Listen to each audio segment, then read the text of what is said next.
And welcome, friends, to Syncretism. It's Tuesday, the 18th of December, 3 days away from the big, big day, the birthday of the universe. Celebrations all round.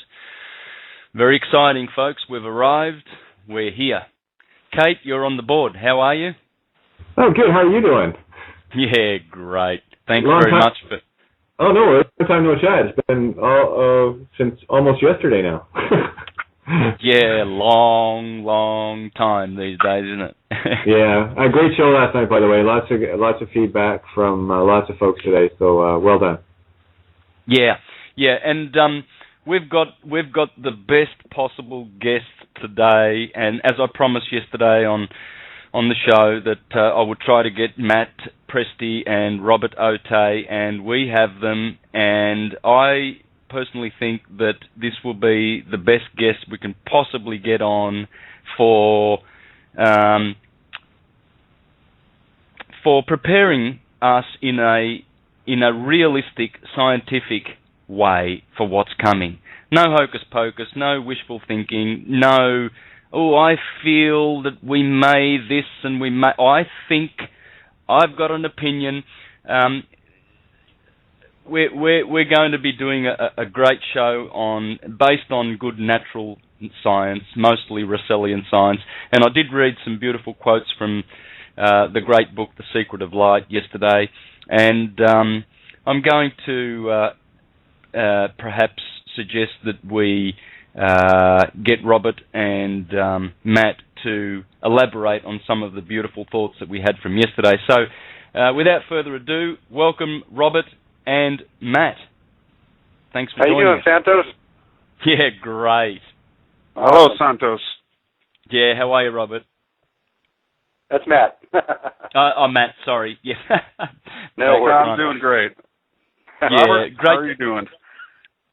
Great. Just absolutely great. And great to have you. Well, thanks for having us on. It's always a pleasure. Yeah. Yesterday we mentioned quite a little bit about Walter Russell, and I discovered a beautiful, beautiful passage in his book, which I'll get to in a minute, about the self and how we lose the individuality and grow into the universality, and basically this would be the ascension process naturally explained, and it would be what we are looking forward to in the next few days, hopefully. So we can talk a bit about that, and any of your own new findings or whatever you wish to talk about too. How's that? Sounds good. Yeah. Excellent. Yeah, absolutely. Can't go wrong when you're dealing with this beautiful, beautiful science. I just love reading Walter Russell because it makes things so simple. When you look at quantum physics and all of these theories, they're all theories, it gets so complicated and convoluted. You can never, ever find your way through that labyrinth, can you? Well, that's by design. Yeah. It's by design, and not only that, it's one of the greatest minds among us. I can't even recall the name, but he said the ultimate secrets of the universe would ultimately be simple. You know, that's how the Creator is. It's a very simple thing. And anything that's overly complex is mired in effect. So why do we need to over complexify things when actually reality is an extremely simple ordeal? He also said that a mathematician wouldn't find the answers, that it would be an artist, you know? Yeah, that was Sir Oliver Lodge. So right. the ultimate secrets of the universe for which science is searching would not come from a scientist, would ultimately come from a inspired poet, painter, musician, or philosopher. Yeah, absolutely. In the introduction of the book, Secret of Light, he has this beautiful expression in capital letters: the wave, in the wave lies the secret of creation. Wow. Wow. How would you like to elaborate on that, Robert? That's the truth. And that's what he has is a seamless cosmology. There's no different set of rules for, atoms and galaxies and suns. Everything operates under the same exact rules. And that what he's explained in his work is the wave mechanics of creation. And it's a seamless, it's a seamless cosmology. Whereas in academia, it's boxed up. You have a whole different set of rules, the strong and weak nuclear forces to hold the non-existent nuclear atom together. And, you have a whole different set of rules for astrophysics. So that ought to be a huge red flag for anybody that, that studies this stuff, that, hey, look, where's this line of demarcation that separates the little things from the big things? Yet the big things are composed of the little things. I mean, atoms make up suns and galaxies. So, Russell's work it explains how nature works perfectly. Yeah, for sure. The beautiful quote that I read yesterday on page 206 from The Secret of Light, I'll just read that, and it will really put you in a mood for pondering. This is so exquisite. He says, man is aware of himself as an individual, but his concept of what constitutes his individuality is vague. His individuality is what he unknowingly interprets his immortal self to be. His self or soul never changes, never appears or disappears. But this individuality constantly changes to forever fit the changing concept of what he interprets his immortal self to be. As every man gradually comes to know the light of his self in him, his individuality changes by the constant uplift toward that increasing awareness of his centering omniscience. As greater awareness of the light of the universal self comes to man, he gradually loses his individuality and becomes more that universal self. When mankind has become fully aware of God in him, the play of man on this planet is finished. His purpose fulfilled, and the individual man ceases to be. Man loses his expression of life in matter to find eternal life in the light. There is no death. Amazing. Wow, Matt, you'd be able to elaborate, and I'd love your take on that. And it's just exquisite. It really is food for the thought, and incredible stuff. Basically, what it speaks to is man losing his individuality, his sense of being separate.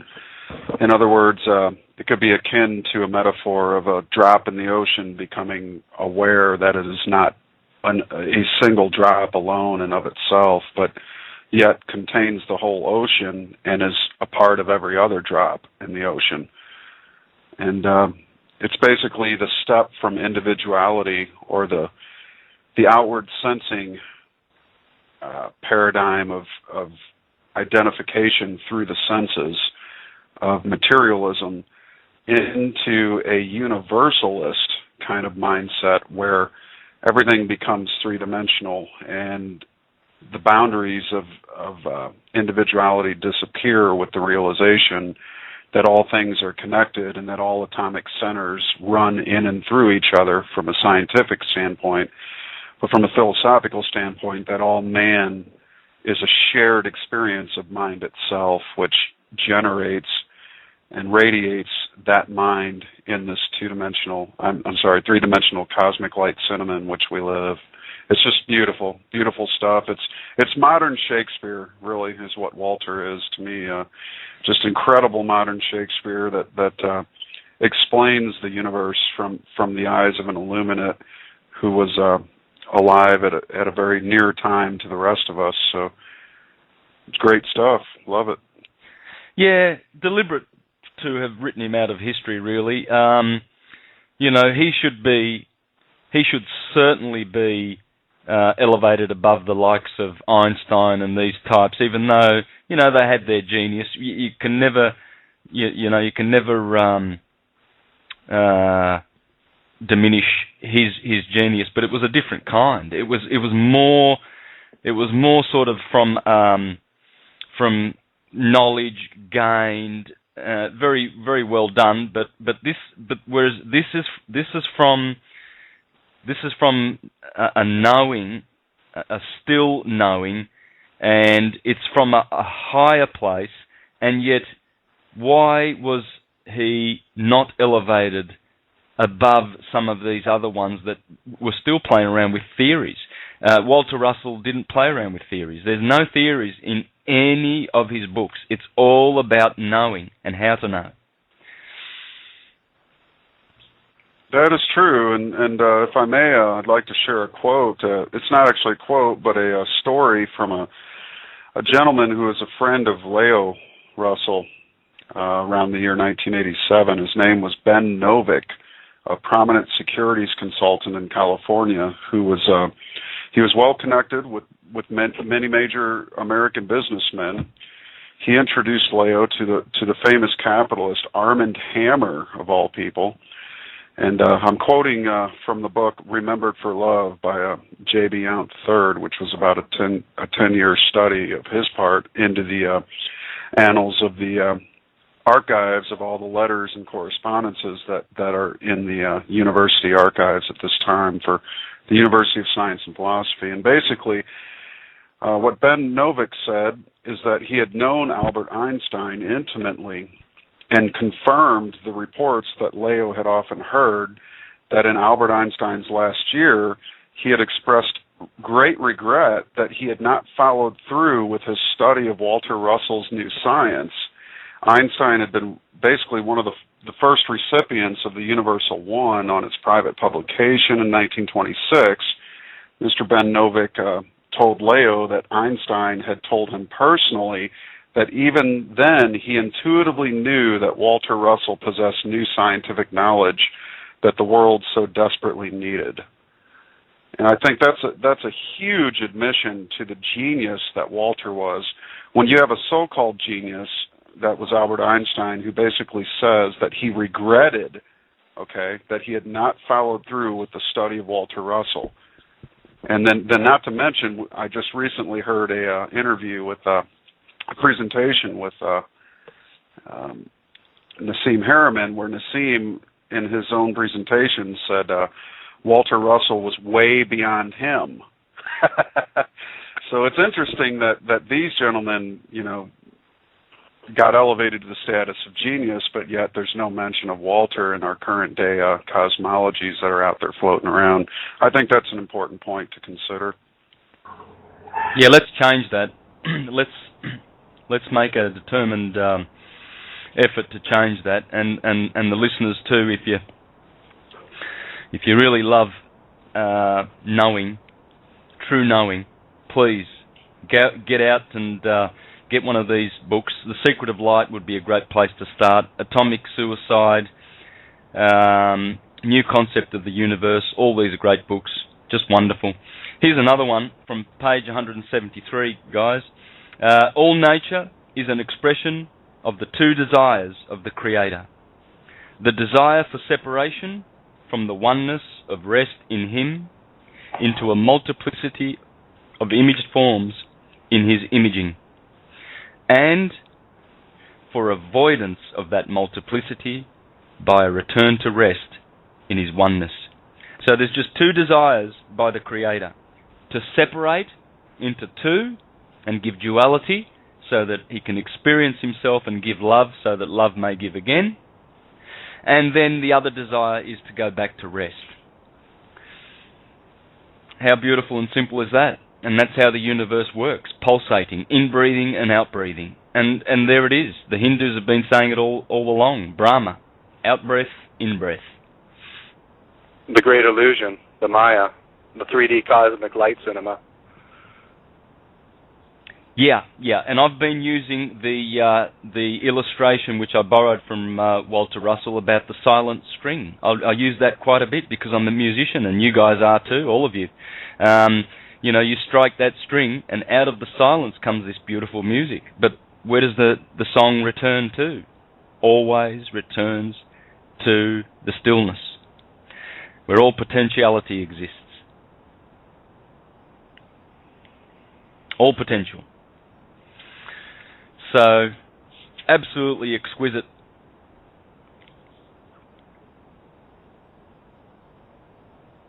Absolutely exquisite. Radiation is light outwardly bound from the seed. Gravitation is light inwardly bound toward the seed. Now, how many scientists are going to tell you that that's what gravity is? Right. And we must qualify that just a little bit. That's coming from the Secret of Light, right? Yeah. It was amended slightly in Atomic Suicide, where gravity is actually stillness. And electricity, can locate the points and shafts of gravity, of spheres and rings, but it's not the cause of gravity. Gravity is omnipresent. It's the omnipresent still magnetic light, just like magnetism is also stillness. It's planes of stillness, cathode planes, whereas gravity is points and shafts of stillness. So it's omnipresent. It's everywhere. How is gravity related to magnetism? They're basically the same thing. I was just saying that points and shafts of still magnetic light create the axis mundi, the shaft upon which spheres turn, or ring systems for that matter, like galaxies. Whereas magnetism is the planes in the cube that are the cathode planes of stillness, which control the spiraling electric waveforms, which give form to the electric universe. The Creator's magnetic universe is stillness. It's absolute stillness, zero curvature, and absolute cold. What we have to realize is everything we see in the electric universe is an aberration. It's a tension created out of the stillness, and it will return to the stillness. And electricity is the cause of that aberration, of the tensions, the sex-divided tensions of male and female spiraling electric lights, which give form to creation. Yeah, and this would be in theology. This is the demiurge, the created creator. Right.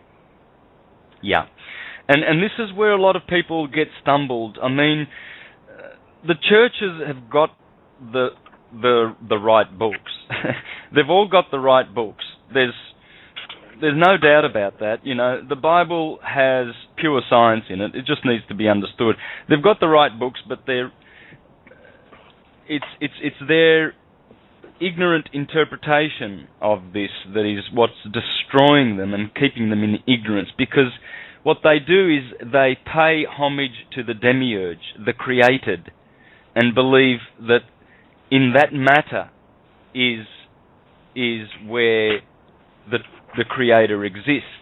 But the creator exists in the matter through the vibration, but he exists outside of it in the stillness. And this is what they can't come to terms with, because they are worshipping the Lord that does things. I am the God of armies, for instance. I am the jealous God, etc. Right. So it's a big stumbling block, isn't it? Yeah, absolutely. I think what version, what was our part, the unit we had where we dealt with magnetism and electricity? Matt, was that 10? Unit 10? Yeah, 10 was the inert gases, 9 was the cube. Oh, okay, yeah, where we explained in great detail the difference between the Creator's magnetic universe of stillness, and then which is the cause of everything, and then the effects, which are the electric universe temporal motions, spiraling motions, which is what we're looking at. So it's the unseen universe that we don't see, but that's where the Creator resides. That's where the thing is unknown. Just to further clarify what you said, Santos, about men worshiping the created as opposed to the uncreated, could be likened or using a simile. It's like worshiping a symphony, say Beethoven's Fifth Symphony. If people worship that, then they would not know of the man that created it. They would simply worship the music and the motion which is reproduced in motion. So, when you know the cause, you know that Beethoven was the cause of the Fifth Symphony, not the Fifth Symphony itself. So, as opposed to worshiping what is in motion, we should worship what isn't in motion, and that's where we connect through the soul to the stillness, which is in the center of each one of us and the center of all other things. So it's through that center of no motion that we find that oneness and that connection to all that is. And that's what we should really be worshiping, not something in motion. So all those people out there that worship gods and goddesses are doing a disservice to the reality of the situation because they're worshiping something that's in motion, a divided sexlessness, a divided sexlessness. In other words, the male and female, if you're worshiping one side or the other of creation, you're still worshiping something in motion. So if you think of the Creator in terms of sexless stillness and silence. It requires no words. It simply requires an understanding that there is no motion, there is no sound, and there is no sex, and there is no division in this Creator that the Russells spoke highly of. And I think most religions at their core say the same thing, if I'm correct. And our science, too. Also the science. We have a science that looks at the effects of everything. We don't look at the causes, and that's why Russellian science is superior, is because it explains the causes. And that was the big problem with academia. They removed the Creator from creation. And once you do that, it's like you're talking about little fundamental quantums of energy having energy like, ether particles and all this nonsense, because they're looking at effects, they're not looking at the cause. That cause comes from stillness, which the senses cannot perceive, but the mind can know it. Exactly. Yeah. Oh, yeah. Yeah, it takes a long time to arrive at that point, but the one that does is a very, very happy person. And guys, I'm getting happier and more joyful every day through this knowledge. It's just I've never professed to be some kind of a clairvoyant or a guru or anything like that. I'm just a researcher, but I can tell you something. I am getting more and more illuminated every day, thanks to people like Walter Russell.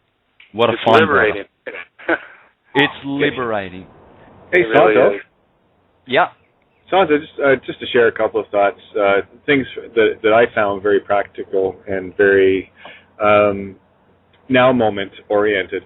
Because one of the things that I've discovered, especially of late, is one, all the world is a stage, and I love the Russellian approach of the ebb and flow of the cosmic cycle, the breathe in, breathe out. And for me, in order for time to exist in space, I look at all of the world as a stage. You got your extras, you got your directors, and all the rest of it of the one consciousness directing a game where all of our perspectives are returning to love at different points to allow for time to exist, and so we can have a game. And I think one of the reasons why Russellian hasn't been out there as much as it should be is because, quite frankly, I look at it and not everyone is ready to open the Christmas presents. Yeah.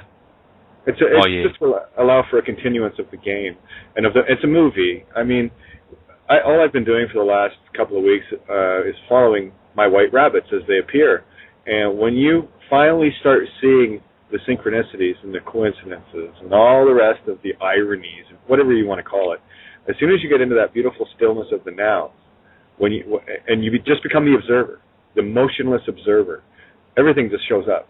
It's beautiful. Yeah. Nature tells you everything you need to know. Absolutely. Yeah.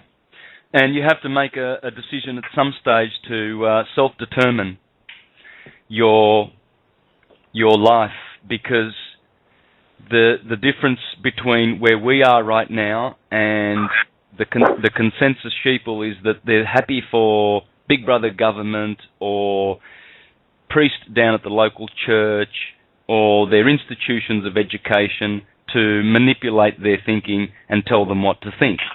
So let's hope and pray that things will change soon in that respect, because this is truly, truly liberating to know wonderful and wise we really are as a race, and we can reach out to greater, higher wisdom. It's just there for the taking, really. Great to see. And this is why, guys, this is why the Egyptians had the Netas and the depictions of animals, and Thoth with his ibis head, and Horus with his hawk head, Amun-Ra with his ram's head, because they were not at all worshippers of the vibration and the effect, but they used the symbols therein to convey higher meanings and to convey the idea of the archetypes, which all then point to the still creator of magnetic light. That was the purpose of doing this. They knew that by kissing the sun in the morning while facing east dressed in linen, the Therapeutae in the deserts near Alexandria, for instance, and the Essenes and all of those sun respecters. You see, this is why we get a lot of flack. I get a lot of flack from, well, I can only call them ignorant people that say, oh, astrology, worshipping a bunch of rocks, that went out with the pagans when Christianity brought light into this world and taught us that... Anyway, but the point is that once we acknowledge that the sun is a symbol, it's a beautiful physical and spiritual symbol telling us of the glory of the still one that put it there. And as you said, Robert, before, that's what we should be worshipping, the sun behind the sun, the one that put it there, because we look up to it and say, thank you for the light and the glory and the photosynthesis and the warmth and the love that emanates from this beautiful orb, the sun.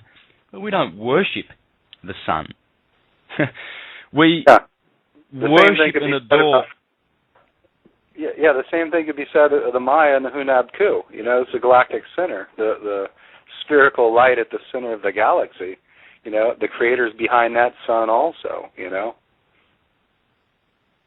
Yeah, and look at this, what Russell has to say on page 190. He says, and I read this yesterday too, it's just worth repeating, you can never get enough.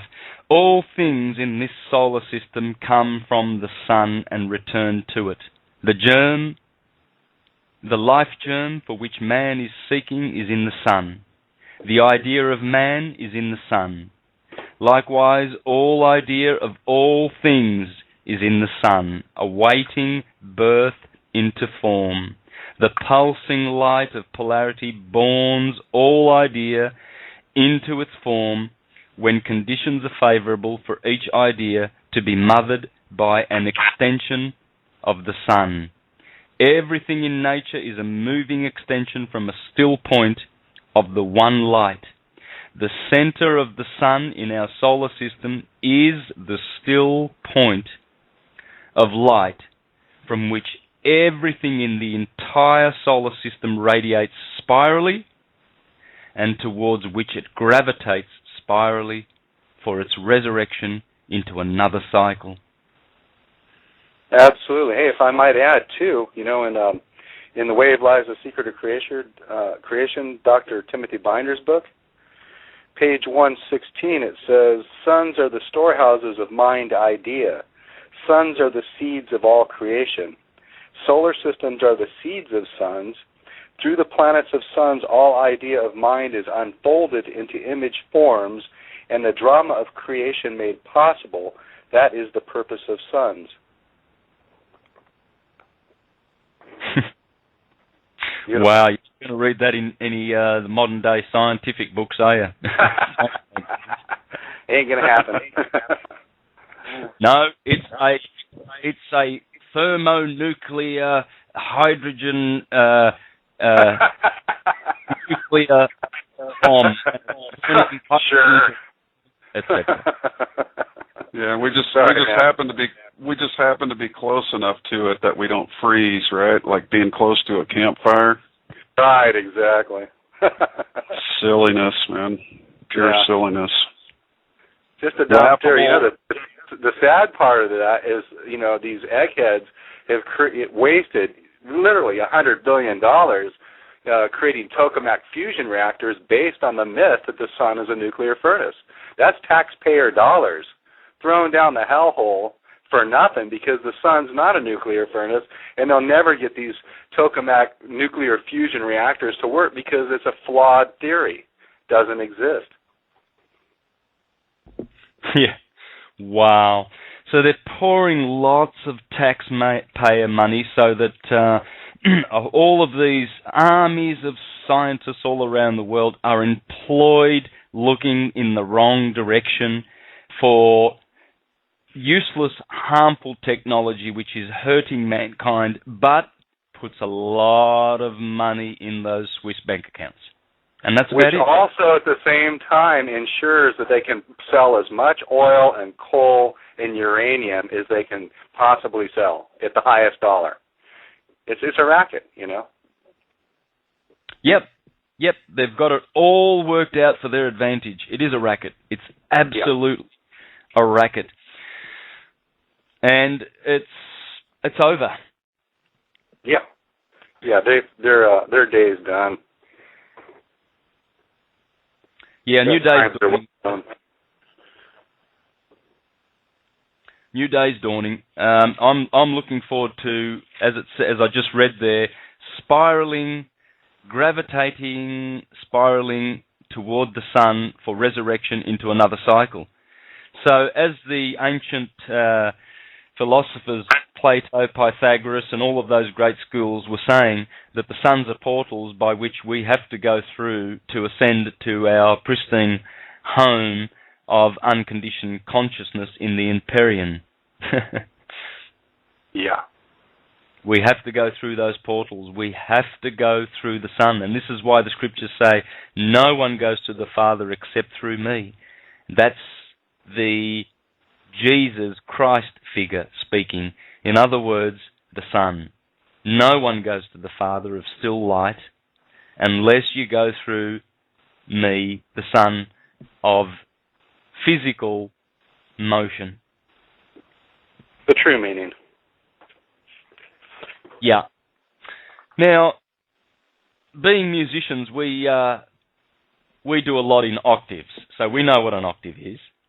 And isn't it interesting, guys, that both light and sound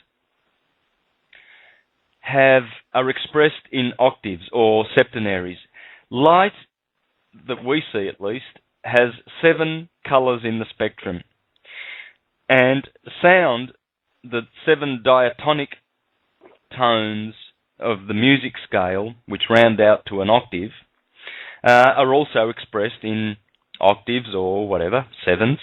But light, well, God is light, and the only begotten, the Word of God, notice the Word which is sometimes called the Logos, which we know as sound, is also expressed in 7. So you see the Son, sound, which is born from light, is imitating the Father, which is also a 7-fold expression.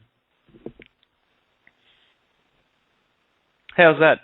Would you like to? I'd love your take on that. You getting that, Matt? Is Matt still with us? Yeah, I'm here. Oh, Go ahead, Rob. You take it, and I'll cover out the other end.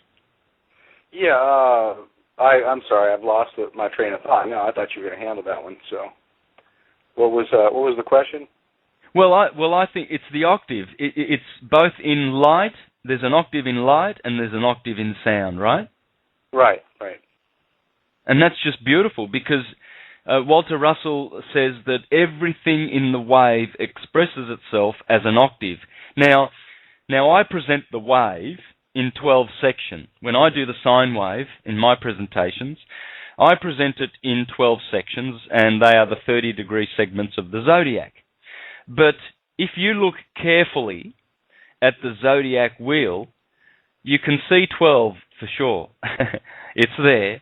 but you can also see the 8. Now, so you're including the halftones too. Sorry? You're including halftones too. It's just not full tones. The 7 full tone octave. The 12-tone scale. Yeah, exactly. Yes, that's the. There's 2 halftones there. Yeah, of course. Yeah. Right. Well, the Egyptians also had a 7-tone cosmology, which was the heptonymus. I'm sure you're aware of that from Gerald Massey's writings. The original cosmology, the earliest cosmology, was based on the 7 pole stars, which were attributed, falsely to the so-called precession of the equinoxes. But there are 7 pole stars over a period of about 26,000 years. As the solar serpent wobbles its way, around, above and below the galactic ecliptic, that's what's happening. It's not the precession of the equinoxes, but it's an earthbound illusion where our position of the North Pole is pointing at different pole stars over that period, 7 of them. Yes. Yes, absolutely. Gerald Massey was expounding on that in his book Ancient Egypt. Light of the world. They certainly knew their science, guys, because they based it on the big cycle of precession, you see, whereas science is still in denial of precession. They still deny it, and yet you can check it out even on superficial searches on the internet, like on Wikipedia. It gives you great information about precession, and yet in the academic world there's no speaking of it at all. Right, and of course they claim it's from the wobbling of the axis, if they do speak of it at all. And the axes of all planets in the sun are all parallel. They don't wobble. Those are illusions created by our mutual helical trajectories. Oh, please explain. Earthbound illusions due to our mutual helical trajectories as we follow the sun. And, like we were talking about earlier in one of our earlier conversations about ellipses, Walter Russell states implicitly that there's no such thing as an ellipse. It's an earthbound illusion that Kepler capitalized on with his mathematics, And in reality, if you were to sit at the sun and look back upon the vortex following it, of the planets and their helical trajectories, all of the planets would be creating perfect circles. They would not be returning to the same point. There's no such thing as an orbit, because that's what an orbit implies, is that a planet starts, or a sun or whatever starts at one point, goes around a circle or an ellipse and comes back to the same point. That's impossible, because everything's moving forward in its trajectory as we spiral around the galaxy. So this would be an illusion created by the vortex, because at certain points in the vortex, would we be closer to the sun or not? No, the sun, the distance remains exactly the same. Yeah. In the academic model, they claim that it's changing all the time. There's ellipses. We're closer. We speed up. We slow down. All this stuff's basically insane. It's absolutely absurd. There's nothing like that could even happen. What's happening is we remain the same distance. We basically carve out a circle if you were to condense it into 2 dimensions, but it's a helical trajectory. It's spiral. We're spiraling behind the sun, and that's why the sun has its own spiraling path as well. You see, we're spiraling behind it, but it isn't going in a straight line, or neither is it undulating, because there's no such thing as undulating waves. It is spiraling in 3 dimensions. So as we follow the sun, and from our earthbound perspective, it may appear that the pole is changing due to a wobbling of our axis, but it's not a wobbling of our axis. It's a wobbling of the entire solar system, because the solar system is the solar serpent. It's like a big snake, moving through 3 dimensions as it wobbles its way above and below the galactic ecliptic around the galaxy. Hey, that's put a thought in my mind. The analemma. Now, the analemma is a beautiful pattern of the figure 8, which occurs in the sky, anywhere in the sky, if you observe the sun at any given point through its trajectory through the heavens. And that analemma would actually explain this solar system wobble, wouldn't it? Right, because it's the axial shift. The Earth is not inclined upon its axis as claimed by academia at 23 whatever degrees, right? What it is there, you can see the four stations of it. If the poles remain parallel between all planets and the sun, there would be four stations. At the equator, you would have two equinoxes. And when you're at the top of the vortex, it would be, summer in the southern hemisphere. And when you're at the bottom of the vortex, it would be summer in the northern hemisphere, due to your position in the vortex and the relationship of the light that's coming from the sun. So it has nothing to do with an inclined axis or a wobbling of the axis. All axes remain parallel as we move, as we follow the sun. Right. I'm trying to wrap my head around that one because let's say summer occurs when the Earth is above the plane, and then winter occurs when it's below that plane. In which hemisphere are you speaking of? Well, let's your hemisphere, ours. Yeah, let's go with the northern hemisphere then. So okay. Yeah. Okay. So if you're in the northern hemisphere and you are above the plane in the vortex, you're having summer, right? 90 degrees above it. 90 degrees above it, at the very top of the wave, that you make from one equinox to the other, from one equatorial plane of the sun to the other. At that 90-degree point, that's when Australia would be most illuminated, right? Mm-hmm. And if we go to the very bottom at 90 degrees below the solar equator, then the northern hemisphere is getting all the light. Do you see what I'm saying? Oh, wow, that's so simple. That is absolutely so simple. Did you get that, Kate? That's all in chapter 8 in my book. There's lots of diagrams from Dr. Batt's work and his videos on YouTube. Solar System: A New Interpretation by Dr. Keshava Batt. It also shows these phenomena. Yeah, Dr. Batt rocks. Love him. Nassim, love him. Absolutely. Yeah. Yeah. Oh, there was a question in the chat. That's why I was distracted there, Santo. The question is how long to transfer from the galactic plane? I would say plane, I guess, unless I copy and pasted it wrong. Let me see. Was it? Yeah, plane. So how long to transfer from the galactic plane? What I don't understand the question. I'm trying to think of the context in which the question is asked as well here. Anyway, actually, if you could, just reiterate what you just said there as far as the northern and southern hemisphere illusions. Restate it one more time? Yeah, would you please? That would be great. I think that might answer the question. Sure. There's four stations, right? The four seasons. There's two equinoxes and two solstices, right? So as we follow the sun in a huge vortex behind it, the two times that we cross the galactic, the solar equator, that's what we call our equinoxes, right? And then the solstices would be when we're 90 degrees above that, at the top of the vortex or at the bottom of the vortex, respectively, right? Yeah. So if the Earth is at the top of the vortex, the southern hemisphere is being exposed more by the sun. If you go down to the bottom of the vortex, the northern hemisphere is going to be, more illuminated by the sun. Yeah. There's a 30-degree cone of illumination. You need to go look at Dr. Batt's work. He shows you that there's a 30-degree cone of illumination where the sun's, light is the most intense on the surface of the Earth. And it's all explained in great detail. I can't possibly condense it in a few minutes here, so. No, but you're absolutely right. People have to get 3D in their thinking instead of going orbital, heliocentric. They've got to get into this forward-moving sine wave, which creates the spiral. And it's a spiraling wave. It's actually not a sine wave, but it's the dynamic motions of the solar system, as opposed to the static, flat, pancake, two-dimensional, time-stopped representation we've all had on these posters since we were children and stuff, and we see in all the textbooks. This is absolute bullshit.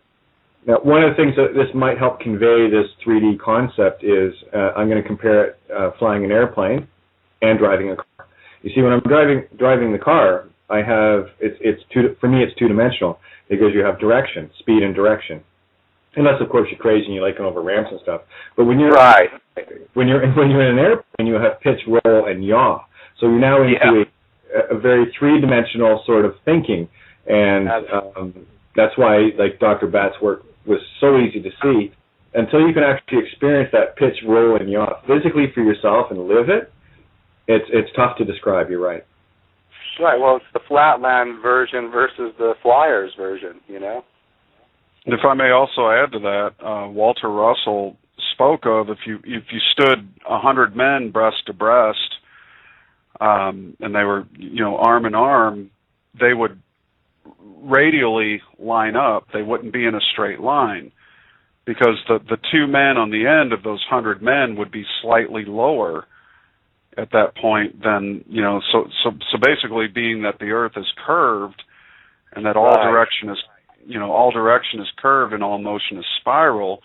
1,000 people standing arm in arm, you would have a radial line. You would not have a straight linear line at all whatsoever.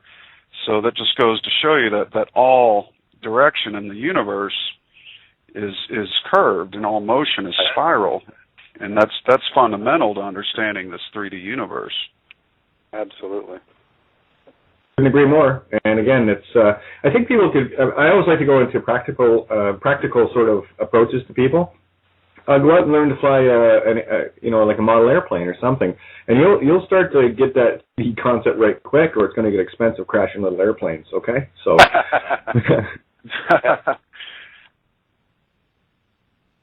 Yeah.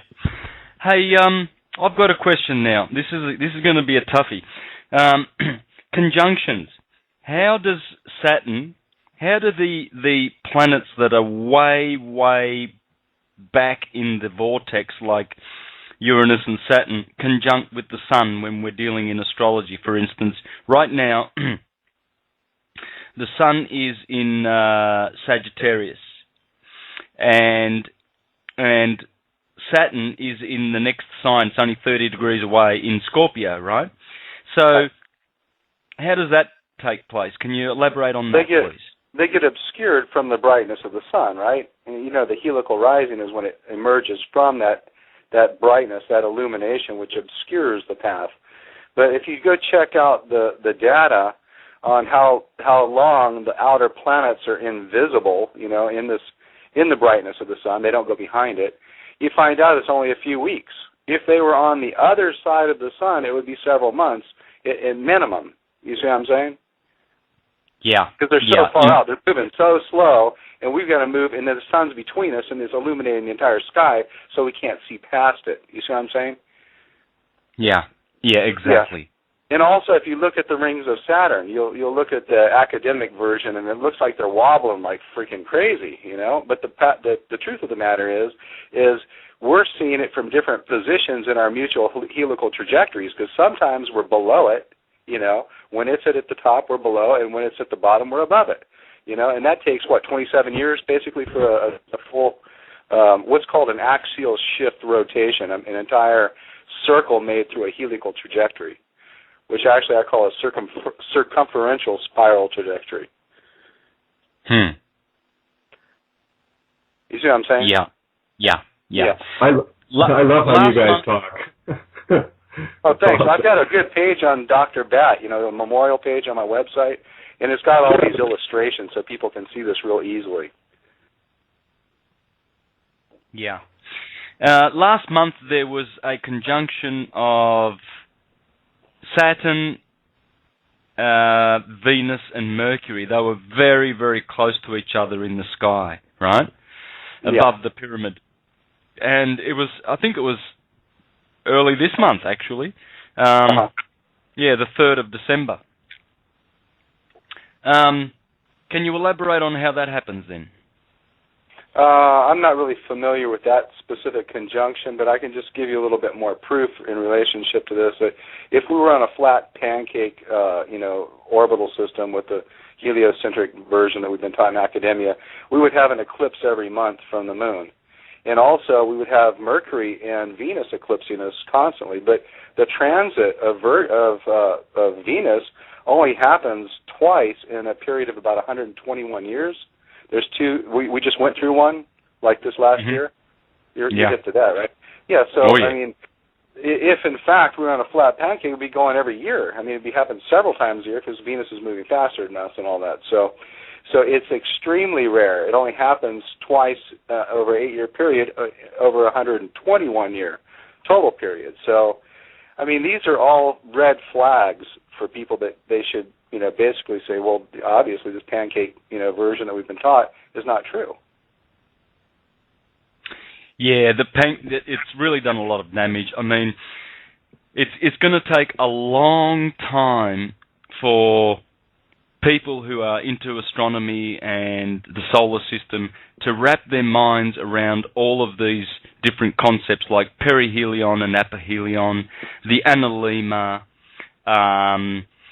the ellipses, eclipses. Also, here's another one, Venus being a morning star in the springtime and an evening star in the autumn. These are things that just don't really make sense with the current model. You just cannot ever get to know your solar system with that model. It's a block. Exactly. And at the heart of that's the gravitation of Newton, where there's this inward pulling force, that somehow pulls stronger on bigger planets and weaker on less planets. It's just garbage. All these effects that we're seeing are due to electrical compression. They have nothing to do with an inward pulling gravity. It doesn't exist. And imagine that. Newton took these ideas based on the idea that, like, the moon is like a cannonball. It was being shot out of a cannon, and it's got its trajectory thanks to that, right? And then they've taken that information, which is not true, and they've taken that information, they've extrapolated that to the furthest reaches of the universe. And they've got all these massive tables and calculations that are based on this, and they're all false. So astronomy is a disaster. It really is. I mean, they actually believe that stars, the bigger stars, have a bigger fuel tank. That's why they're so big. They haven't burned all their fuel yet. When, in fact, bigger stars are adult stars. It's like everything in nature conforms to the seamless cosmology where it's birth small, it grows, it gets to adulthood, and it withers away and is reborn again. And so they've got that completely backwards, too. And you could just go on and on and on. If anybody's interested in this, I would suggest reading the several volumes written by D.B. Larson on the universe and astronomy. I mean, he's gone line by line through all their work and just demolished it all. Yeah, I have a quick perspective I'd like to get your opinion on. It's been kind of where I've been at for a long time. I mean, I look at our sun, which is, in relative terms, a very juvenile. It's a baby sun, compared to Aldebaran or Arcturus or any of those larger suns. And I equated that to a consciousness aspect of Creator.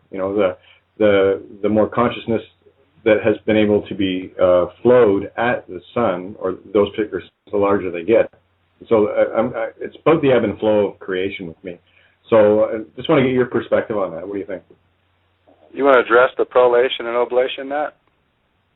Sure, I'll give it a shot. See if I'm up to speed on my studies of the science here. Well, Russell said our sun is at maturity because it's a perfect sphere or close to it. So it's amplified in the carbon octave. Perfect sphere is the center point of the carbon octave. It's reached basically its midpoint, its wave crest amplitude, and you can see other suns in the forms of supernovas that eject their centers. And one quick thing to point out here about black holes is if black holes were true, then there'd be no ejections from any suns or stars that we see out in the universe. We would only see basically a collapse of what was there, but actually what we see is a full-on ejection of the core into a ring, which we call supernovas. So, I mean, that's something to question about black holes, whether, obviously they don't exist because there'd be no ejection point. There'd be nothing escaping in the form of a ring. So your adult stars that are, ejecting their centers in the form of supernovas are the dying stars. Stars that are in prolation toward their spherical, true sphere shape are growing stars. They're generating, and the more they get toward that center carbon amplitude wave crest point of spherical perfection is when the planets that they give off through their own ring ejection will begin to show signs of life among them as well. As far as your question, I would say I would have to cite Russell in that, the sun is at least on the approach or at the point of wave crest amplitude. And, over the next billion or so, 2 billion, 3 billion, who knows how many years, we'll begin to see the sun grow and expand. If, depending on how many lives we live on this particular planet, we may not see it, but you can guarantee that this sun eventually will too oblate, and the Earth is oblating as well. It's beginning to, it's already got one child, our moon, and as you can see, the planets further out from the Earth have many children, which are the grandchildren of the sun. So basically, it's an aging process. When you look at the universe in terms of parents and children, it makes a hell of a lot more sense. It's much more easier to understand instead of thinking in terms of scientific modalities where they say that there's a cloud of dust, that happened to cool and just so happened to be far enough away from the sun that it provided for the Earth to appear. That's almost laughable in the face of cosmic truth, but I don't know if that answered your question or not, but oh yeah, it was just that was my best attempt there. Yeah, no, that's exactly it. As far as I can tell, anyway, it's just a consciousness thing, and again, it's that we come from the child through adulthood to old age, and then we go nova, right? Exactly. Yeah. And if you look at the planets, I mean, the planets are like old people. They have many rings. Who do you know that's old that has no rings? Anybody? Unless you get a face. The eyes oblate too, right? Yeah, the eyes oblate. The butt oblates. The waist oblates. I'm starting to oblate my waist. I'm only 41 years old. It's like, damn, already. But this is true stuff. You can't. We're just not as active. We begin to throw off rings under our eyes. Our skin hangs off our limbs. This is what returning to stillness is. You can't be generating all your life. So this idea around the elite circles that they're going to live for thousands of years with some sort of technology that they implant in their brains. Good luck to you, folks. We'll see how that works out for you. But I'm quite content that I'm immortal and I will come back, and basically all things in nature do so. So just live your life to the fullest and be happy with that, and you'll live a much better life. Don't fear death. Just live for the moment. Do good things. Give to others. Enrich yourself through the giving to others, and that, what you do to enrich others, you only do to, mirror that effect and enrich yourself in the process. And it's a very simple existence. We've complicated it, through so many other external modalities. We've complicated a very simple existence into one of just a morass of total just insanity. But that's why the yogis laugh at Western man. They just find it almost insane, the things we do to please ourselves. The simplest explanation is always the most truthful. So couldn't agree more. Thanks. That works. Well, Russell made it simple. The secret of the universe is in the wave. By the way, I didn't finish that. When I do the sine wave, I always do the circle and divide it into 12 30-degree segments. That's how the zodiac is, right? But 8, the octave, is very, very apparent and very, very obvious in that graph. I mean, look at the cardinal points. So you've got the cardinal signs of the zodiac: Aries on the equator, Cancer, well, at the Tropic of Cancer. That would be 90 degrees removed from Aries. Then you go back to the equator again at Libra. Then you go to the Tropic of Capricorn, which is another wave amplitude point. So you've got your two equinoxes, and you've got the two tropic zones, which give you the 90-degree points. So there's your cardinal points. But in the middle of those, you have the cross-quarter days. You see, so there's the eight-spoked wheel, and that is the octave. It's in the eight-spoked wheel. That just stood out to me yesterday when I was looking at it, because I was reading Russell, and he was insisting and talking about the octave, and I thought, how does the octave fit over the 12? Because he doesn't do the 12. He doesn't go into the 12 very much, you know, and the astrological side of all of this. But he's always focusing on this octave. Well, there it is. Clear as day. Exactly. Yeah. Now, here's an interesting thing for you guys. You're going to love this. You're going to absolutely love this. I was a Jehovah's Witness for most of my life, so that's where this is coming from. But in my hands, I've got a book called Thy Kingdom Come by Charles Taze Russell, the founder of the Jehovah's Witnesses. And in the year... this is what he wrote about the solar system. This guy was pretty advanced, guys. He was pretty advanced. He was killed in 1916 by Judge Rutherford, the second president of the Jehovah's Witnesses, Jesuit infiltrator, and he was sent in to destroy Russell because Russell, even though Russell was, you know, not 100% on the money, he was pretty accurate. This is what he says in the volume Thy Kingdom Come,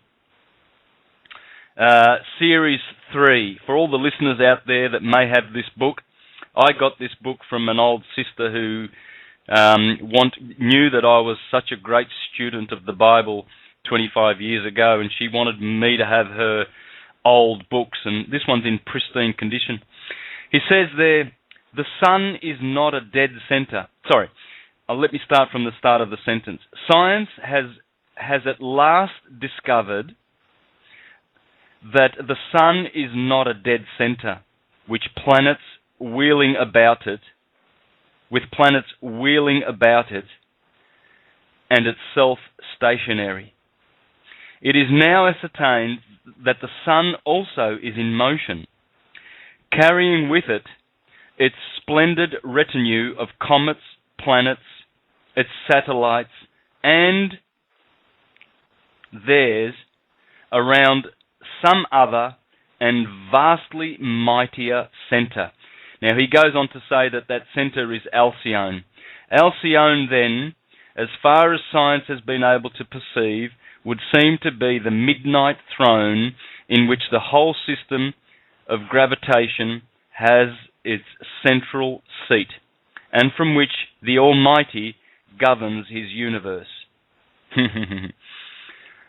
But I found that mind-blowing, that he knew back then in the 1800s that the sun is not a dead center, and it is in full motion through the heavens, carrying with it all its retinue of planets, satellites, and moons.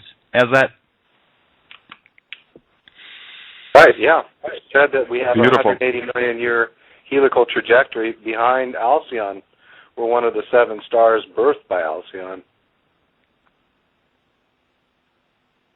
And would you say that Maya, Merope, Electra, and all the other stars of the Pleiades are the others? Yeah, exactly. Well, I don't say it. That, you know, the Inca said this, and many other groups have said that. They've called Alcyone the central sun, which our sun was birthed from. Yeah. Yeah. You know, when you look up to the Pleiades, guys, and if you focus enough, you will see it's in a spiral. Exactly. Yeah, it's very obvious. It is very obvious. Now, Alcyone sits at the apex of that spiral, so... I mean, you know, these people watch this stuff. The Maya, the Inca, they watch this stuff all the time, and they watched it for long, long, long periods of time. so they have detailed records and they could chart this stuff. We're just that barely was before, scratching the surface with modern astronomy, you know. Before light pollution. Yeah, exactly. I'm fortunate to live out in the middle of a rural Missouri, Santos, so I get the very nice view of the starry heavens any night I choose to look up when we're not bombarded by chemtrails. But it's incredible. You see the bands of the Milky Way, and you can see just the incredible strata that blankets the sky in such a beautiful way.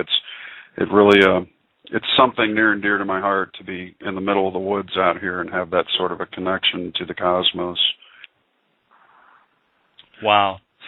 Yeah, I grew up on the farm, and I always had my nose up in the heavens, and Orion was always getting my attention. We called it, as kids, we called it the saucepan, and we're always pointing up, oh, there's the saucepan, and almost opposite, or not opposite, but in a different part of the sky toward the south is the Southern Cross. We are very blessed to have this beautiful constellation, the Southern Cross. It's just gorgeous, Centaurus, and it's always in the sky. It never sets. It's always going around, just like your, Big Dipper and Polaris and all of that. So, but certainly it's beautiful and clear in the country to look up and see the stars. Now with your smartphone applications, you can actually point to them and they'll tell you the star configurations and tell you all the stars in there.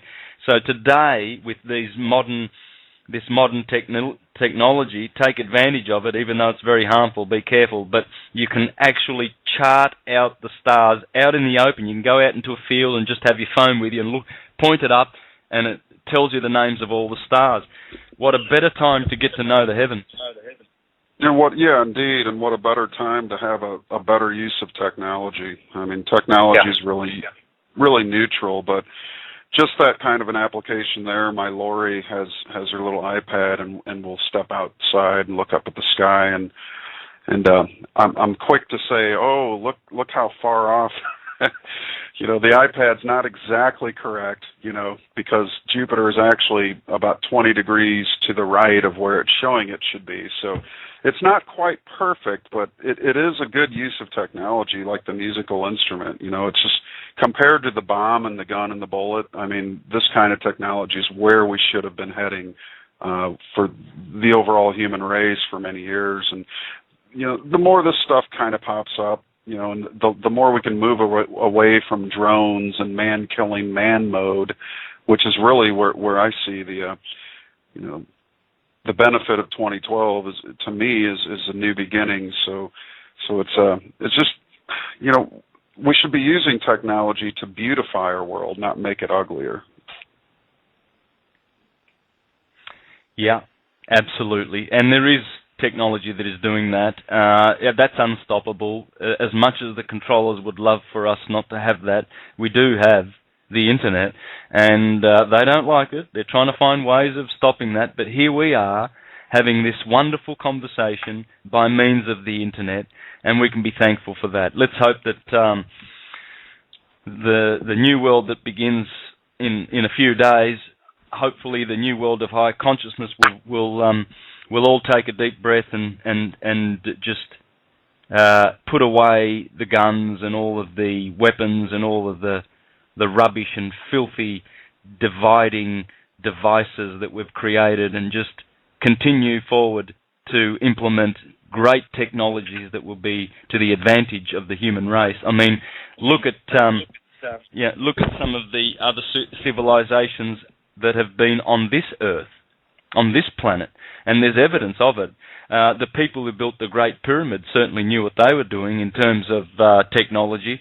They had instruments for lifting stones and carving into diorite and porphyry and diamond and all of these hard stones. They would actually carve them like butter. So they had great technology. We don't need to look to extraterrestrial races. We just need to go back to Egypt or the Mayans and see that we do come from a very, very, very advanced conscious soul group, and we're not these dumb barbarians who came from, caves and evolved, and now here we are with this technology, and we're the best that we've ever been. We've devolved, if anything, but there's signs of this beautiful, harmless technology all around us. Absolutely. And if I might add, I'd like to let your listeners know that we have a newsletter coming out in just a couple days. We wrote several articles in this particular newsletter, but basically you can go to thesecretoflight.com and click on contact, and you can sign up for that newsletter. And basically one of the feature articles is written by Crystal Clark, who wrote a book called Who Are We 101. Basically, the end of her writing, she wrote, 2012 is a culmination. The 21st through the 25th, she believes, is going to be a date where there's going to be unusual conscious activity in the human mind among all people. And to qualify that, if you think about it, there's been no other date in the history of mankind that has been more shared. Even Y2K didn't have a tenth of the amount of people focused on it. There is more focus on this date, more awareness, and energy goes where attention flows, as David Icke said. So there is more focus and awareness on this date, the 21st, than any other time in the history of the entire human world ever. So, as Crystal Clark said, have a pad of paper and a pen ready, standing by, because the inspirations, could you imagine all of us having a divine illumination of our own at the same time? Be ready to write it down is the point. Be ready to pay close attention. Don't be distracted by the garbage from the external world. Tune that shit out and be focused on what is happening in your immediate zone. Be focused on how your mind is affected by the global awareness that is going to take place. There is no other date in the history of mankind that is more important than the 21st of this year. And it's incredible. I mean, it's just to think of the amount of people that are focused on this, the amount of consciousness and attention, and it's just amazing. I mean, I can't wait to see what. And I'm already feeling it. I almost can feel it before it's even here. But it's very real. I mean, this is something to pay very close attention to. Have your pad and paper and pen ready and write down your imaginings, and who knows what the hell we're going to come up with. I mean, it may be a time of incredible transition. I think it will be. So just wanted to let you guys know that, to pay close attention. Yeah, it only happens once every 25,625 years. So, yeah, we got front row seats. Can't wait. The birthday of the universe, it's right 3-4 days away. We're here. Yeah, indeed. And there's really no time beyond that we all have been. Has anybody said, oh, there's a day beyond this that we're all looking toward that might be? There's no day beyond this. This is the day. This is the day. So, keep your awareness about you, keep your head centered, stay centered, be aware of the things going on inside of you, not so much the things going on around you, but inside of you. Yeah, I wouldn't be doing anything silly on that day. My son was telling me that all his mates want to do an acid trip, I said to him, no. If you want to do an entheogen, you do it before that, after that. Why are you picking these guys are musos, they're rappers, and one of his bandmates is his name's Bones, and he reckons he's going to get trips for everybody because it's going to be great. And I said to my son, don't you dare, man, don't. This is a holy day. This is the birthday of the universe. This is absolutely, you need all your senses with you. You want to take an entheogen, do it some other day. Pay respect to this day because we've all been waiting for it. We've been in a shithole for thousands of years, almost unconscious. We have been almost totally unconscious, like animals almost. for how little we've been able to make use of our divinity. Man, there is an exquisite divinity. I don't have to preach this to the converted. I mean, all the listeners know this, but it's nice to be reminded. We are divine sons of light beyond our expectations. We haven't even got the faintest idea. We can say that we know. I always say that I know, but I still haven't got the faintest idea of how divine I might be. And so let's rejoice. We're here, and keep your, as Moses was instructed, take your sandals off. This is holy ground. You are on holy ground. Respect it and honor it. And these are holy days coming up, and the word holy comes from the sun. And as we read before from Walter Russell, everything born in this solar system comes from the still light that is posited in the center of our sun. I'd like to write an article on this and send it to all the science magazines. Yeah, I might just add real quick, Santos, we have an interview on that day. As we cross the galactic ecliptic, we're going to be on David William Gibbons' Crossing the Bridge program. So it's, it was actually perfect. You know what I mean? Yeah. Signing up for that day. Yeah, I'm on a few shows too, Truth Connections and an Italian show on that day. So I'm going to be pretty busy. Yeah, I was going to say, don't forget. That's great. Fanatic Cosmic Blueprints too, right? Tony and myself. So feel free to jump in on that one too. So we're gonna have a party. It's a marathon. Sounds fun. Oh yeah. This is indeed a marathon. I mean, it's great to be alive, and I think for all of us, it's really the culmination of imagination meeting itself in the void. I love it. It's nobody exactly knows what's going to happen, but if only 200 people bring something back from this, this focus, this beam of consciousness. In fact, I go as far as to predict, if somebody can check this out, who's in the Freedom Reigns chat room, maybe go to the Global Consciousness Project and see how these random number generators are beginning to act right now. I'm sure they're going to be off the freaking charts by the 20th of this month. So I'm sure we're going to see an increase in random number synchronicity happen over this period of time, as they did during 9/11, which was the only other day of the Global Consciousness Project's history that there ever was such a unrandom generation of numbers. So it's going to be interesting to see. It's great to be here and to be part of this. So I say we fully stay aware and write down everything you possibly can and bring it back to share with the world. I just might add real quickly something. I did write an article for this coming newsletter. If anybody wants to read this, it's in Russellian science, the galactic ecliptic is the south inertial plane of the cube. So it's a plane of still magnetic light.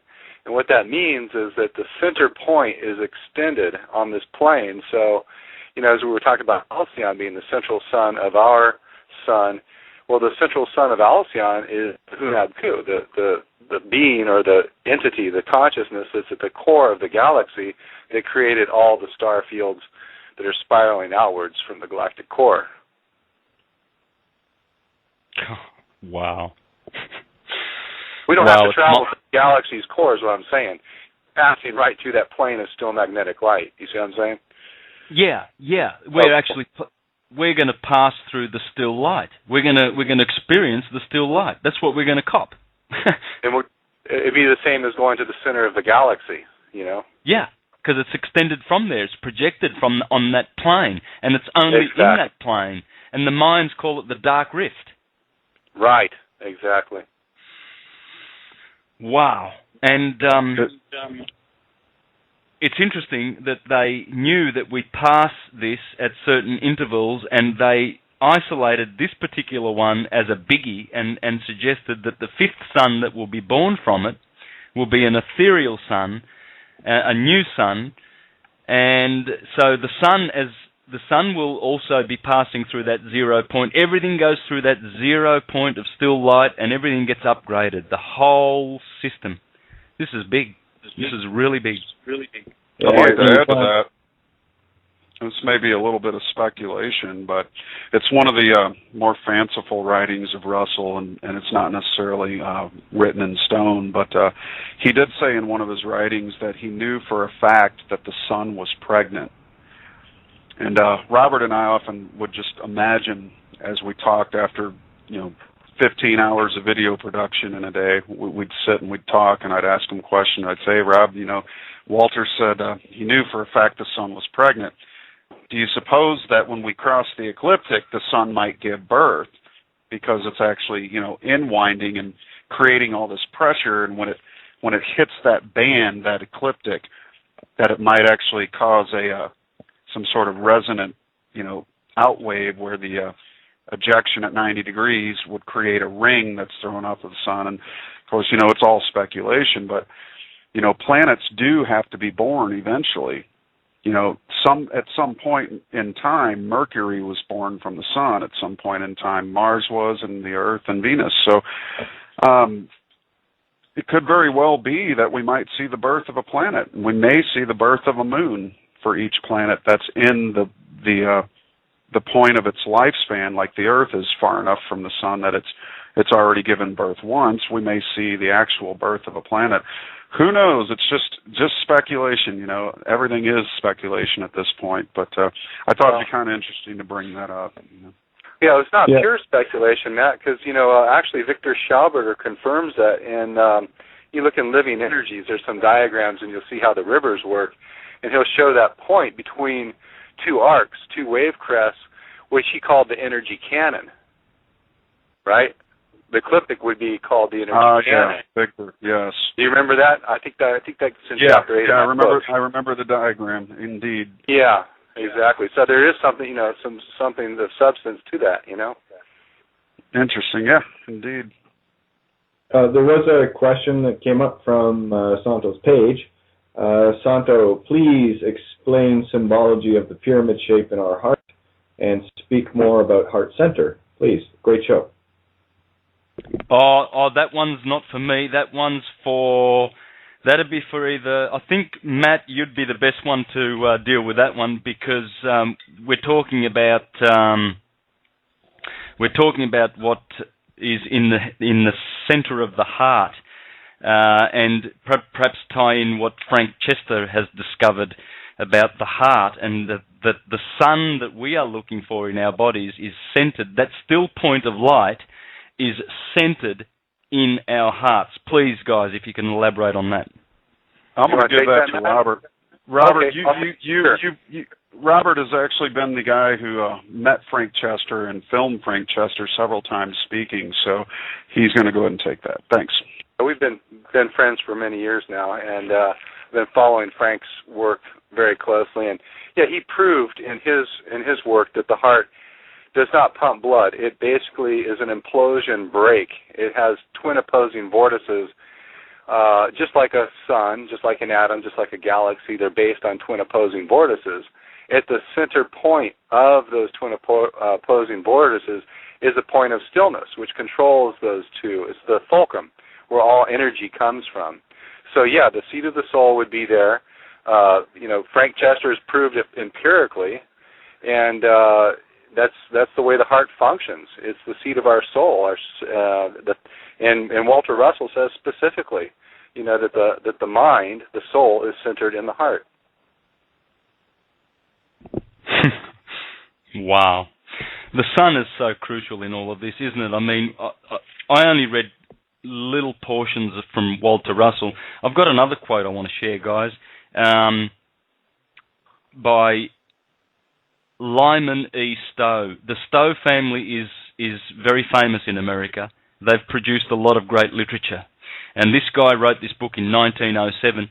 He says this in his book, Astrology, right?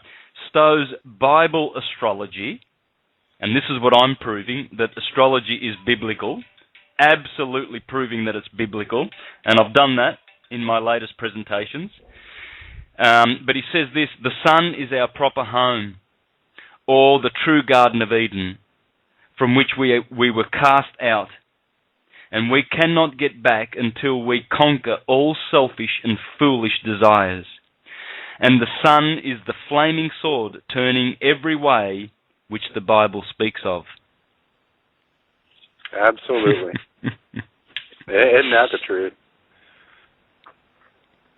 And he goes on to say, this is interesting too, while the sun in the great zodiac changes its influence upon us every 2,000 years, and hallelujah, we're coming into Aquarius now, which he speaks highly of, we are born to live and die at least once during the period the sun is transiting each sign of the zodiac, and at every round. Those who are fit to go to a higher sphere, and those who are not, must remain for another 26,000 years before they get another opportunity to graduate. The final graduation takes place just before the sun leaves Capricorn and enters the fiery Sagittarius. That's the point where he says that final graduation occurs. Everybody gets to graduate there.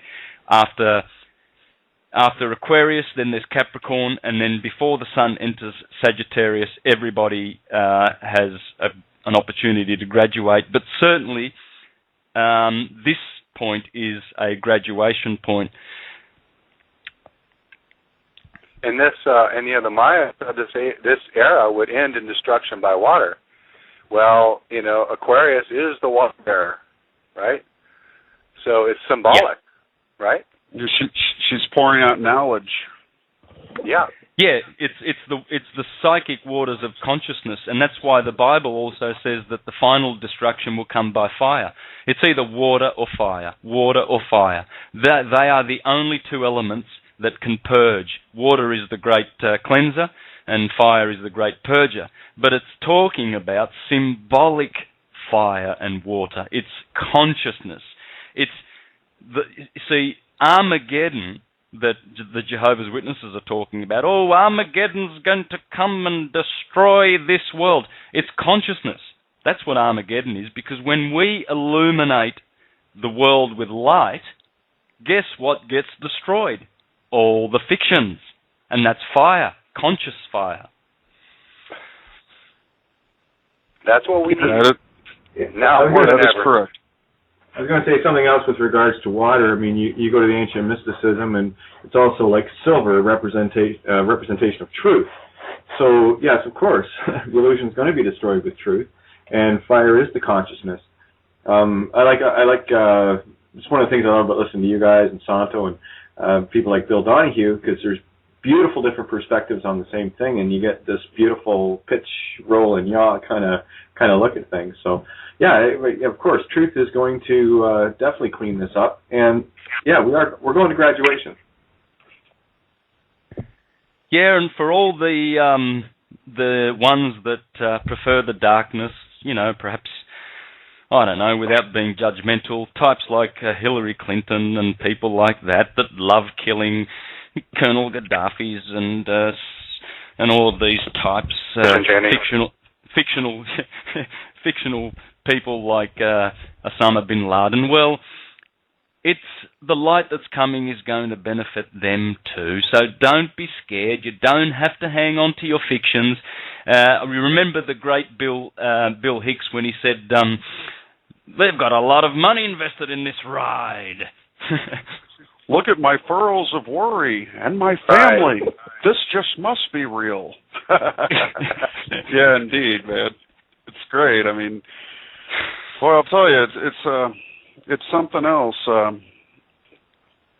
never thought I'd make it here. I'll tell you what, it's glorious to be alive. But no matter what happens, if nothing happens, I'm still grateful that enough of humanity is focused on a certain point that, there's certainly a consciousness shift, and we're seeing it happen all around us. We're seeing the ramp up of the machine attempt to save itself. It's sort of the dying caterpillar versus the emergent butterfly metaphor that my friend John would often talk about. And the caterpillar, as it melts down in the cocoon into a liquid and the butterfly begins to emerge, the immune system of the caterpillar violently attacks the emergent butterfly.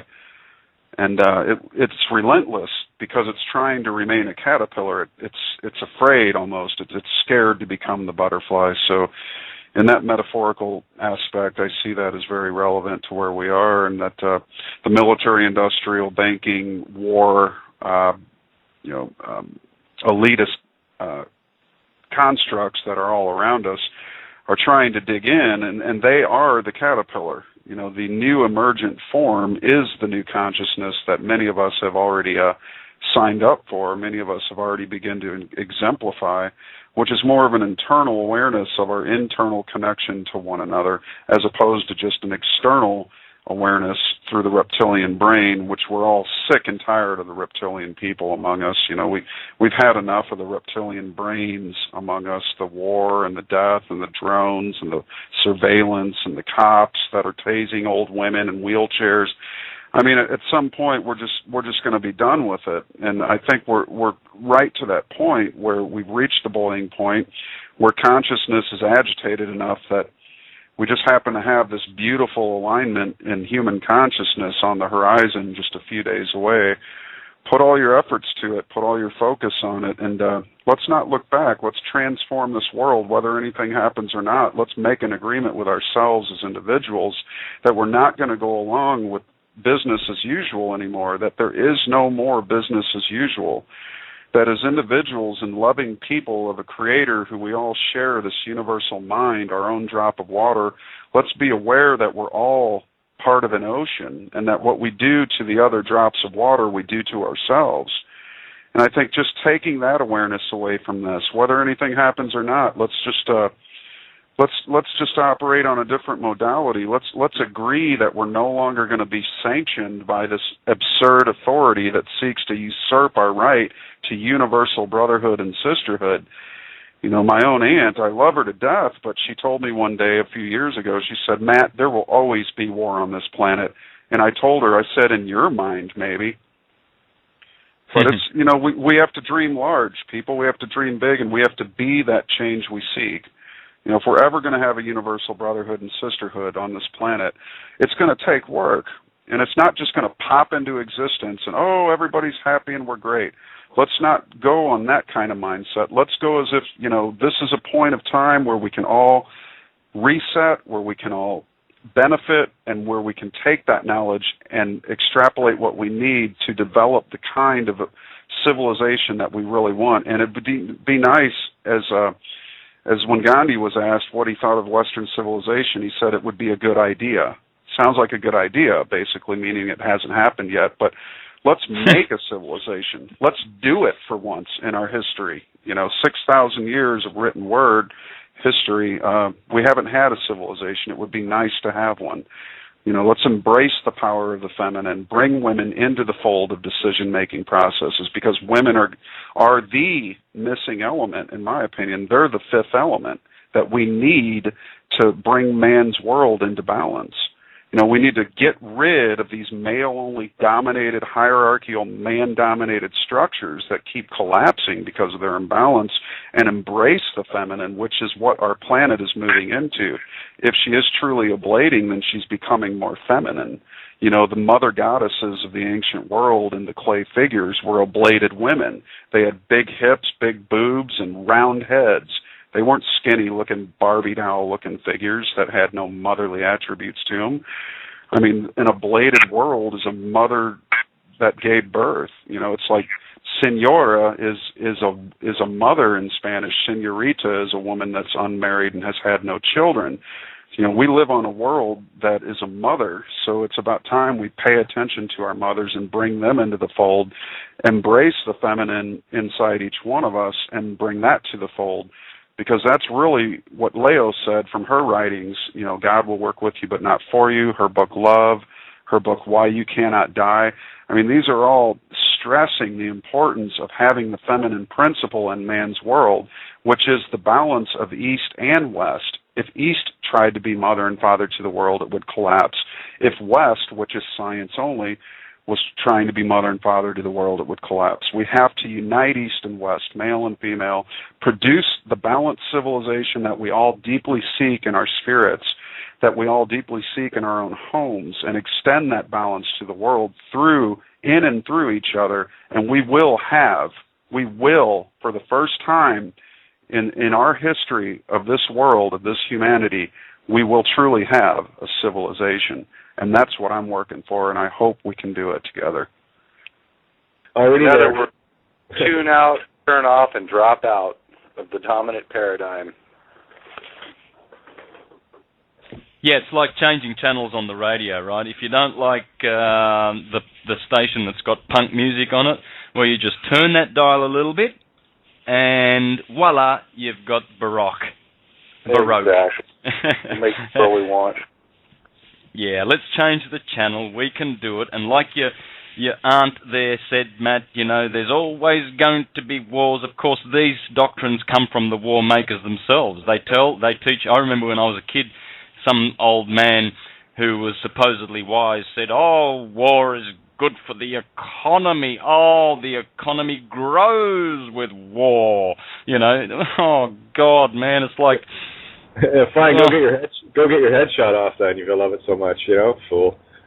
Unbelievable. That really did my head in. I could not. Man, that was a severe case of cognitive dissonance for me. I mean, I just went, whoa, how can that be? I tried to, forever, because he was wise, you see. I tried to fit that teaching into my heart and into my head, and it just didn't work, didn't gel. I just have one. But in Jesus' myth, wars and rumors of wars till the end of time, Yeah. The one word I came across today on my rabbit trailing, I'm surprised I never noticed it before, but I've been talking a lot about the Wizard of Oz and follow the Yellow Brick Road, etc. And at the very end of it, you have to find your heart pledge. That's your get centered in the heart, right where the mind is, and. Right. I looked at it, in French, that is courage. So when you take a couple of letters out, you got yourself some courage. And the universe loves a courageous, us, being. So how about we just get a little bit of courage, dare to be the change we want to see, and, enough of the tornadoes. Stop buying into other people's tornadoes and taking pictures from their canvases and shoving them on yours like they're yours. Start creating your own. Just write your own songs. You'd be amazed. We're all creators. Well said. Absolutely. Indeed. And may I add, Walter also added that when you lose your fear, you no longer need courage. So when you live without fear, courage isn't needed. You're simply a balanced being, and the need for any sort of thing or another is negated because you have everything you need, and it unfolds from within. And when you have that power within, you can't, just like the old saying, you can't give away that which you don't possess. So it's really about learning to possess the things within yourself and unfold those things out unto the world. Be the thing you wish to see. That way it exists within you so that it is possible to give it away. And the ultimate form of fear is the fear of death. And you can't die, so there's nothing to fear. Right. Here's a way to do it, the way I did it anyway, and I've been through a lot of scary situations. I literally scared my fear away by going into situations that taught me how to, okay, well, I'm here now. I've done lots of pretty wild and crazy things, always finding that wall of resistance and pushing through it, because, that was the fear. You can feel it. It's a physical manifestation. And all you have to do is step, there's the Yellow Brick Road. Just take your ruby slippers and step through it. It's not easy, I will say that, but it's certainly not impossible. I've stepped through a lot of my own walls, and as a result, I've scared the fear out of myself. Good for you. Beautiful. Yeah, way to go. You go. I'll say, speaking of Why You Cannot Die, it's a beautiful book Leo wrote, but one of the things the Russells touched on a lot in their writings was the repetition in nature. And when you realize that everything comes back, that it basically extends from silence, divides itself into motion, and then refolds into silence and stillness, you'll realize that there really is no death, that this is a temporary universe, a temporal one, that is, it lives for a moment and then doesn't live, but in orderly fashion it unfolds and refolds. And those are terms that I think man would do well to remove from his vocabulary, are the words living and dying, and replace them, birth and death, and replace birth and death with unfolding and refolding. And that's going to be part of the new language we adopt into the future, because death seems so scary. It seems like such an end and such a concrete being over with, of life, that it scares the bejesus out of most people. And one of the things that the Creator had told Walter in his illumination was that, I command you to go forth and remove the fear of death from your fellow men. So he was well aware of, and it went straight into the face of Christian doctrine. In fact, a lot of Christian organizations wanted nothing to do with Russell and Leo and Walter because of their message of reincarnation. But there are actually many Unitarian churches, Lutheran groups, Baptist groups that ignored the parts of reincarnation to hear the other parts of the message. But it's interesting that the early books of the Bible did teach reincarnation, and that some of the early church doctrines did as well. And those things were removed, of course, over the century, over the millennia. But realizing that you cannot die is an extremely huge part of being able to operate in this world that we live in and being able to get things done. Because part of the reason, a lot of reasons people stay at certain jobs or don't take chances in their life is because their mortality, their fear of mortality is so strong. It's the same as the fear of being unemployed. It's a sort of small death compared to the large one. So we're scared to take the chances that might bring us closer to ourselves. We're scared to take those steps that might bring us deeper into the being of our own oneness with our cause and why we really truly unfolded. So I think by simply understanding that you cannot die. In fact, I recommend the book Why You Cannot Die by Leo Russell. It's out of print, hard to find, but if you go to Abe Books or Amazon, wherever, you might be able to find some copies. But it's a tremendous book, and it's definitely worthy of if you have a fear of death, read that book, and it'll certainly help to put things into perspective and how things are all repetitious in this world. Everything's cyclical, and that flies in the face of science as well, because science has reinforced this fear through this bullshit of the Big Bang. Everything exploded from one, so-called particle and created all this mess, and then it's all just going to basically burn out and die and return to cold. And so it reinforces this lie, because the entire universe is based on cyclical processes, not on a one-way heat, death, explosion, entropy model as we've been taught. Hey guys, here's the great Ovid, 2,000 years ago, one of the greatest Roman poets, who wrote the Metamorphosis, which is what's going to happen hopefully in the next few days, our apotheosis, the divinization of mankind. But he wrote the Metamorphosis 2,000 years ago, and in the chapter there, in the which is at the 15th book, dealing with the teachings of Pythagoras, he wrote this: I can look down on those wandering mortals, lacking in reason, anxious and fearful of dying, and from there exhort and encourage them by unrolling the scroll upon which fate is inscribed in succession. O people stunned with the icy terror of dying, why do you fear the Styx? The river Styx, that is. Why are you frightened of phantoms and names that mean nothing, an empty blather of poets, foolish hobgoblins of a world that never existed? Here is what happens after you die. Your body, whether consumed on the pyre or slowly decaying, suffers no evil. Souls cannot perish, and always on leaving their prior abodes, they come to new ones, living on, dwelling again in receptive bodies. That's the great, great metamorphosis, folks. Beautiful. And And Walter Russell on page 198 of The Secret of Light says, man can never die, for he is omnipresent light, and he exists everywhere. Likewise, man's body cannot die, for man's body manifests immortal man, and immortal man always has a body in which to manifest. This body, which extends from the earth, disappears into the heavens and the earth. But that which disappears to sensed man of earth has not ceased to be, for its pattern has been recorded for repetition. It still is and will reappear. Lose the fear, guys. Lose the fear, people, and then you will have no need for courage. It's like when you know, you have no longer any need for belief and hope. Oh, I believe in God. You don't need to. You just need to know God. Exactly. What was it no. Carl Jung said when he was asked if he believed in God? He said, believe? No, I know God. Yeah. So, yeah, there it is. I mean, Walter also said that,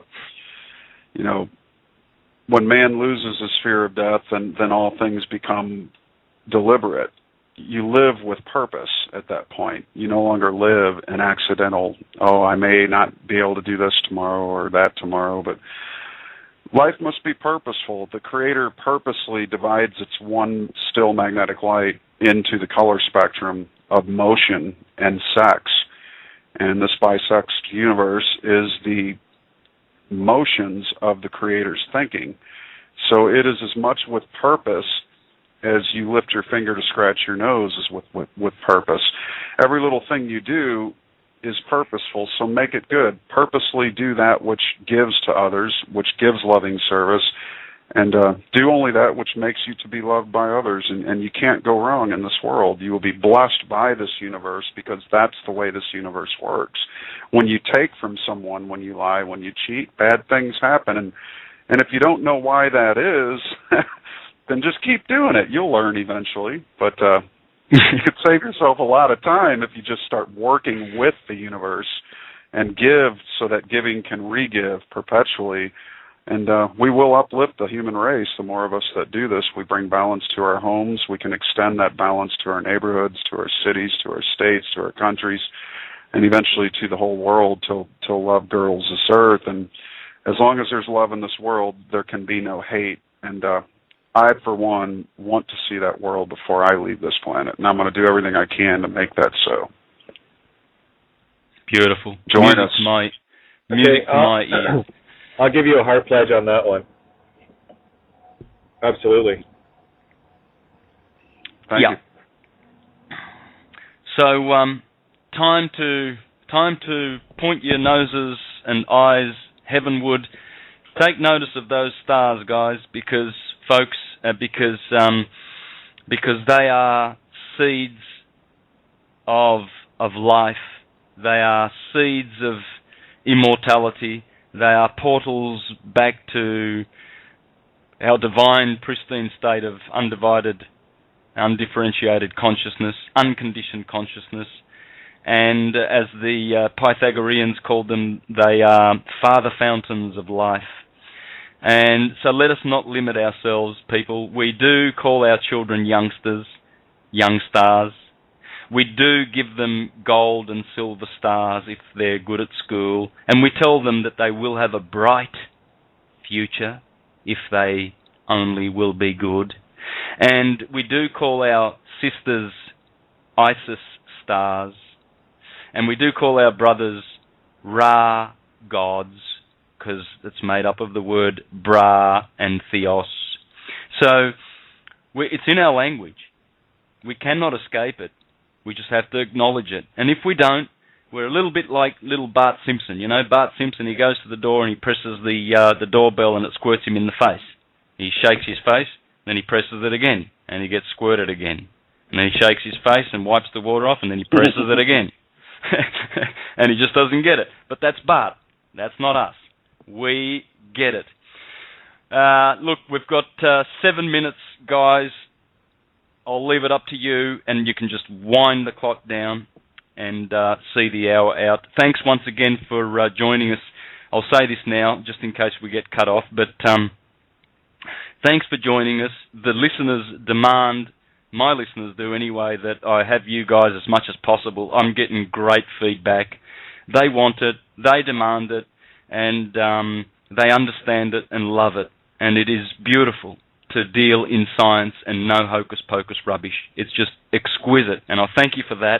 And as the universe allows us in the near future, I will set aside extra shows just so that we can have these panels, Matt and Robert, because it's imperative, it's urgent, and our beautiful brother Walter, amongst many of the lights that we have, the shining lights and saviours that have come to this planet, in terms of saving our intellect from ignorance, we will not let them die in vain.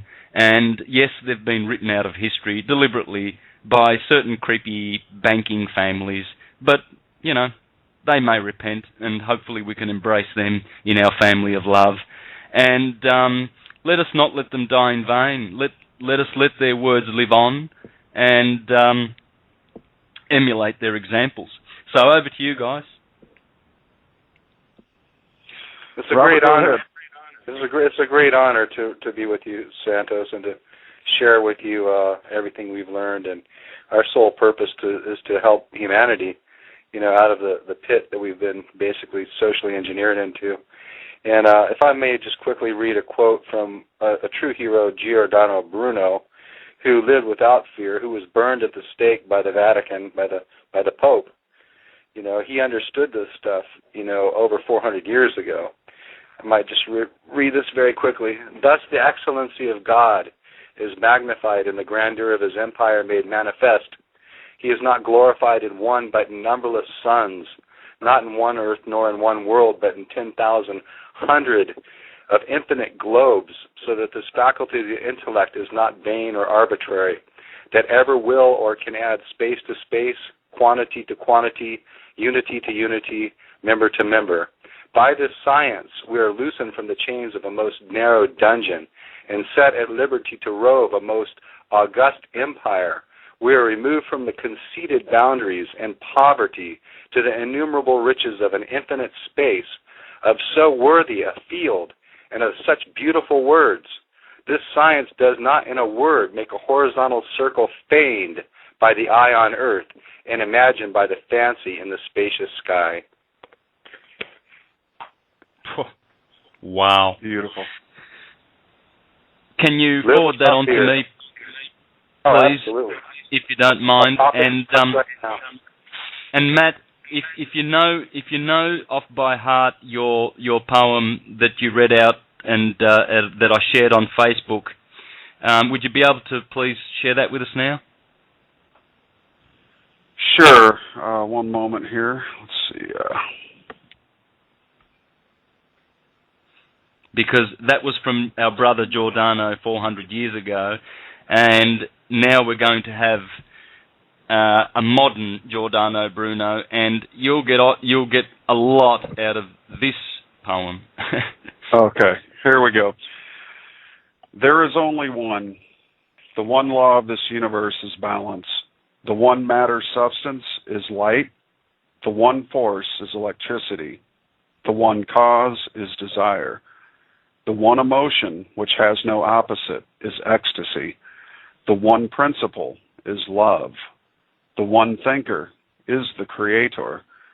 The one thought is the creator's imagination.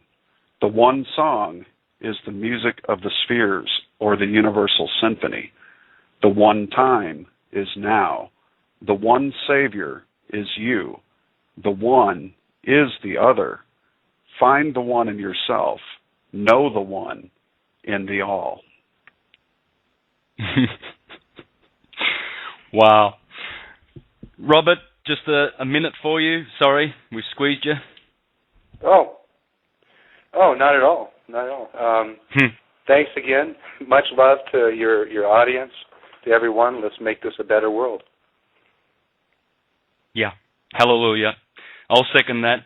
Thanks, Kate, for taking the board, and thanks, listeners. You deserve the quality of guests that I will promise to bring to this show, and hopefully make it a resource of great knowledge, understanding, and wisdom.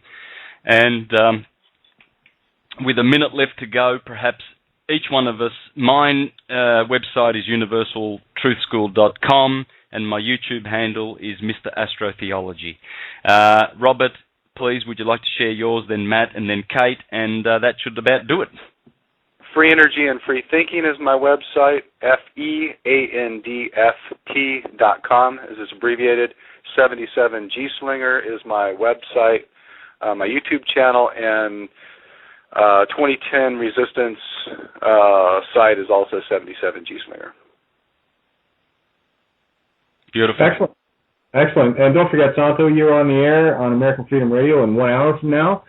Don't forget that. And on Wednesday on Freedom Reigns Blog Talk here, I'm going to be a special show on the green language, as I understand it. So there you go. Great. And Matt? Yes, Matt Presti, MATTPRESTI.com, and Robert, and my joint website is thesecretoflight.com. We have all our videos there, all our interviews, sign-up sheet, newsletter, forum, and blog. We invite you all to join us. Yeah, I'll have you back here as convenient as possible, as soon as possible. So, listeners, have a great shift. And enjoy the ride. It's only a ride. And I'd say we are out of time. Oh, yeah, we're out of time. It's on the recording, though, guys, so we get lots of downloads, so all the information is there, and it will be grabbed, I promise. Yeah, thanks again, Santo, for letting me run the board and tossing my nickels worth in every so often. I love listening to you guys. And Rob and Matt, you guys, anytime you want to join me on Outside the Box, you're more than welcome. We also have Cosmic Blueprints with Tony. I co-host with him on Fridays as well. So, and other shows, I do other stations as well. So, great. Very Thanks cool. for listening, Jake. Really enjoyed it. Yeah. Good on, guys. Okay, all right, much love, guys. y'all. Yep. Likewise. All right, well, talk soon. If thanks, Kate. we don't talk to you guys, have a wonderful transition over the equatorial plane of the Milky Way. We'll see you on the other side. Yeah, I have my computer up and ready and pens ready for that moment. Yeah, I know. keep your pen and paper handy. You might come back with diagrams and charts. Who knows? You know. All over. All right. Much love to you guys. Thanks so much. Take care. Much love. Much blessings. Take care. Bye-bye. Bye-bye.